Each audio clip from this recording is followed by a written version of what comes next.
Bruno Rebel, l'homme qui intéresse les renseignements généraux, est venu consulter le dossier des RG le concernant, comme la loi le lui permet. Au siège de la Commission nationale de l'informatique et des libertés, plus d'une heure de consultation. Un dossier d'une centaine de chemises. À la sortie, cet ancien président de Greenpeace France et nouveau conseiller à l'environnement de Ségolène Royal dénonce ce qu'il appelle un fichage politique.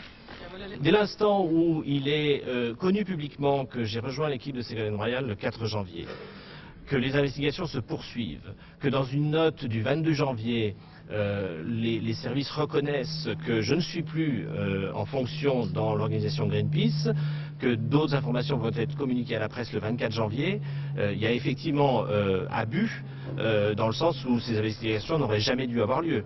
Donc ce sont effectivement des tentatives de déstabilisation de l'équipe de Ségolène Royal.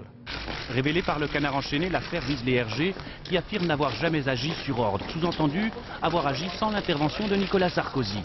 C'est le militant de Greenpeace qui intéresserait les renseignements généraux. Seulement voilà, l'homme a rejoint l'équipe de Ségolène Royal le 4 janvier. Mais les enquêtes, elles, se sont poursuivies. On ne savait pas que Bruno Rebel avait rejoint l'équipe de la candidate socialiste, aurait affirmé les RG, argument rejeté. Constatons d'ailleurs qu'il y a ici ou là des documents qui manifestent que l'on savait qu'il avait rejoint cette candidate, notamment une coupure d'un article de l'Humanité dans lequel d'ailleurs il est à tort présenté comme l'accompagnant en Chine. Donc on savait bien qu'il l'avait rejointe. Si, je tiens à remercier la CNIL. Un remerciement appuyé à la CNIL et une balle désormais dans le camp de la justice. Bruno Rebel a porté plainte contre X pour atteinte à sa vie privée.